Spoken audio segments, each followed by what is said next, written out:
Horror games have always held a special place in my heart.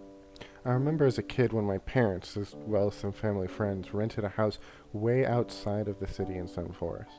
The kids, of course, weren't really sure what to do, so we used the one computer in the house to play the original Slenderman game.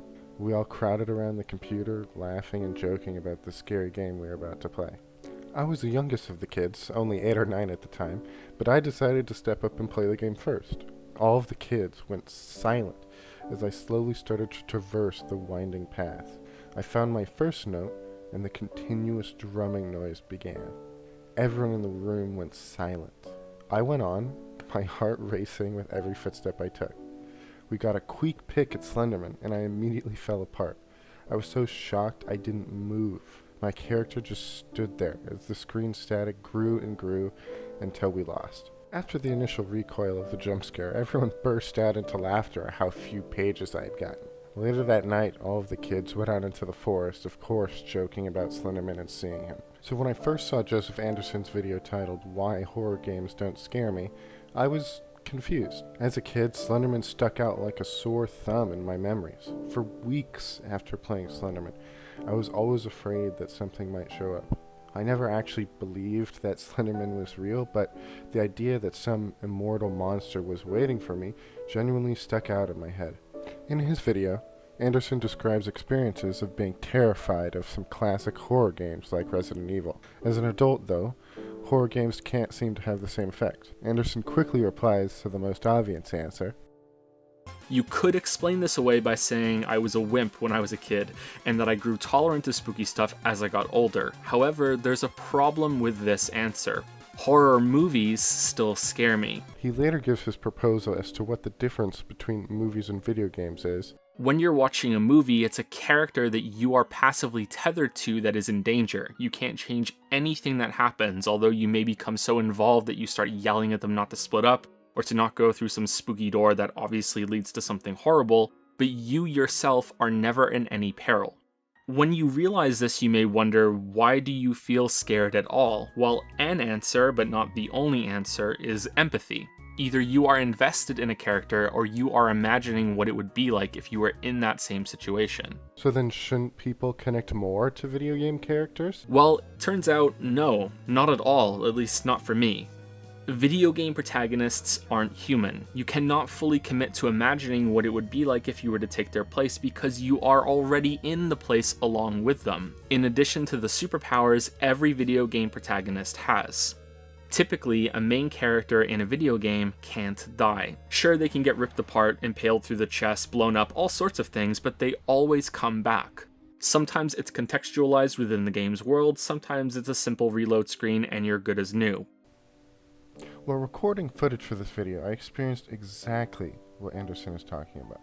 Well, of course, my main focus was to get a lot of footage for this video. I also wanted to beat Slender. I wanted to be able to say that I had gone back and beaten this game from my childhood, sort of as a testament to my maturity, as stupid as that sounds. It took me more attempts than I'd like to admit, but I eventually managed to get all 8. The main point here, though, is that I was playing to win. I ended up grinding out run after run just trying to finish the game. I stopped seeing Slenderman as a scary monster and more as a pestering obstacle. Originally, I had planned to argue this a lot differently, but this experience really switched everything up for me. I think that my points still hold, but the implications for game developers are much different than what I had originally planned to argue for. This is why I want to emphasize this now. Horror games need to be driven by story and themes rather than by gameplay. But first, let's take a quick step back. I think one of the biggest differences I would take from Anderson's video is ultimately how he views horror and fear. What does fear, horror, and disgust actually mean? Noel Carroll specifies the emotion art horror as a sort of separate and specific emotion.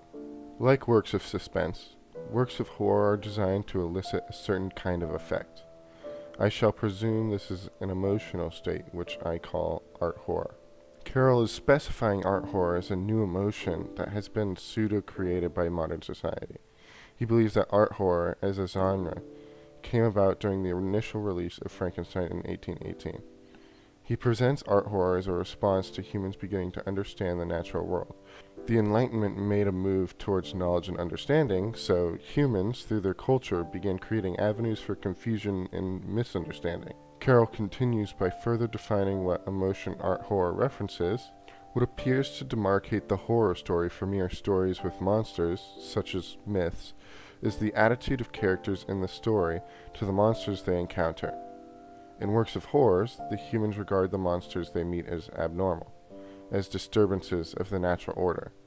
In fairy tales, on the other hand, monsters are a part of the everyday furniture of the universe.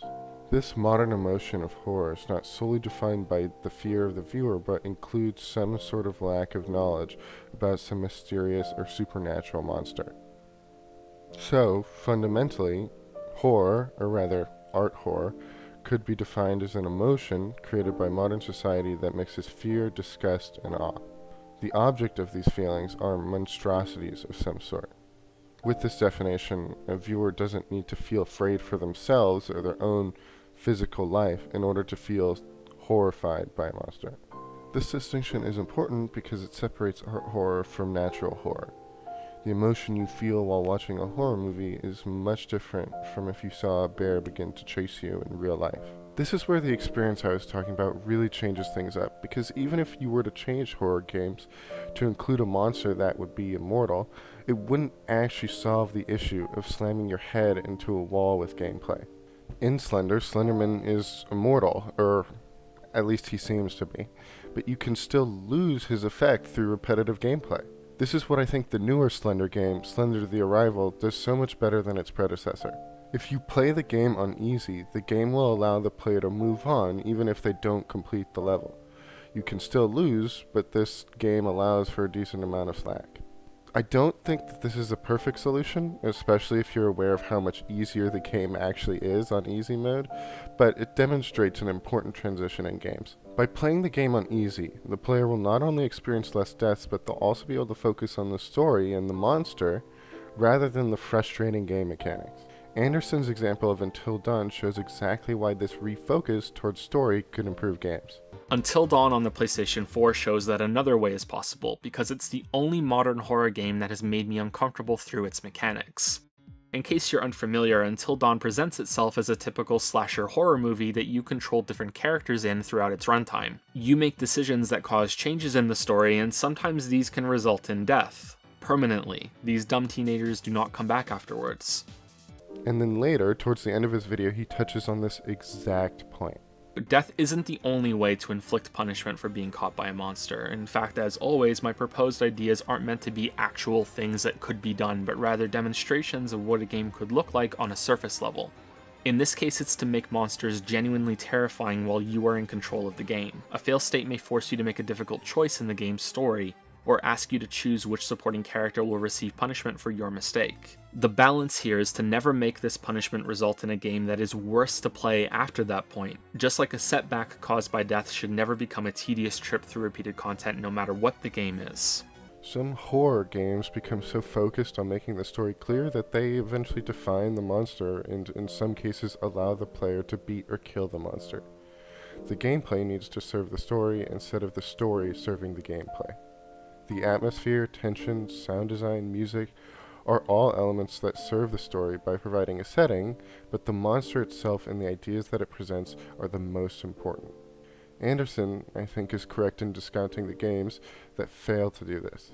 While Anderson doesn't quite get into it enough for me to specify his position, I want my final point to be this. Modern horror games are already moving towards a more story-based platform.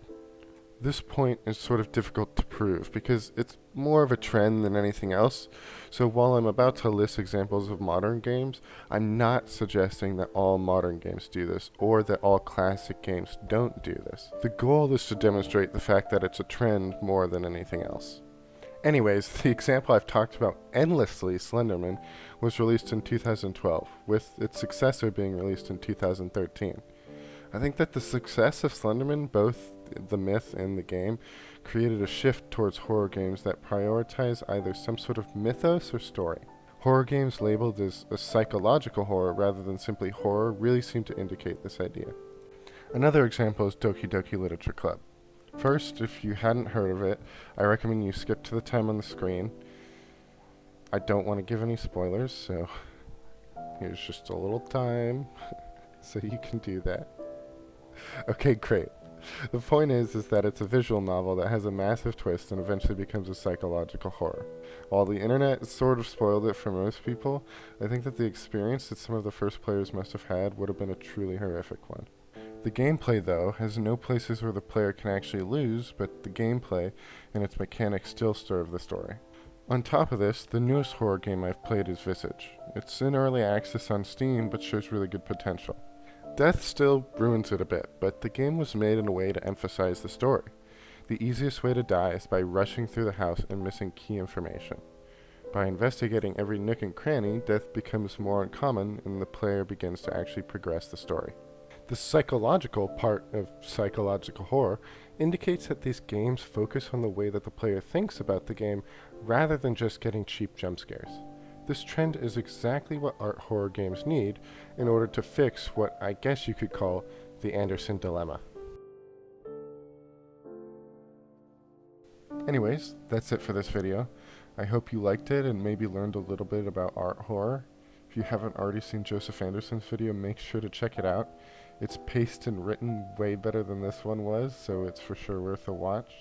If you haven't played any of the games I've mentioned, you should totally check them out.